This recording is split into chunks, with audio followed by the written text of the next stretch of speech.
ሰላሙ አለይኩም ወራህመቱላሂ ወበረካቱ። ወንድማችን እዚህ አንድ ጥያቄ ይጠይቃል። ምን ይላል? ሁሱ በአላህ እንዳታልፈኝ መልስልኝ። ወንድ ልጅ በእድሜ የምትበልጠውን ሴት ማግባት ይችላል ወይ? ምን ችግር አለ? ይቻላል።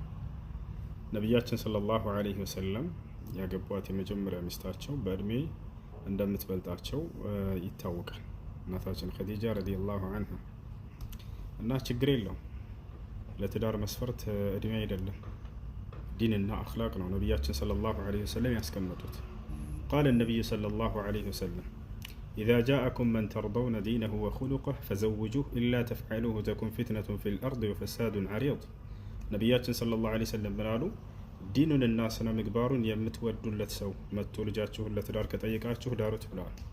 ስለዚህ ያስቀመጡት መስፈርት ዲንና አኽላቅ ስነ ምግባር ነው። ይሄ እስካላ ድረስ አግባት። ነቢያችን ሰለላሁ ዐለይሂ ወሰለም በሌላ ሐዲስ ላይ ምን አሉ?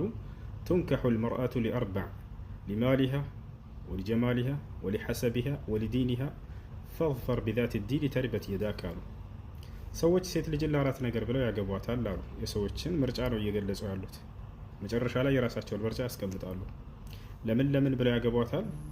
አንዳንዶች ለገንዘቧ ብለው የሚያገቧት ሰዎች አሉ። አንዳንዶች ደግሞ ለዘሯ ብለው የሚያገቧት አሉ።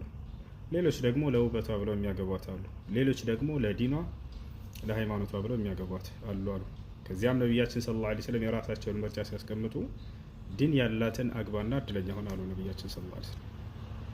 እና ይህ ነው ዲንና አኽላቅ እስካላት ድረስ ይች ልጅ በእድሜ ብትበልጥህም ችግር የለውም፣ ማግባት ትችላለህ። ሰላም አለይኩም።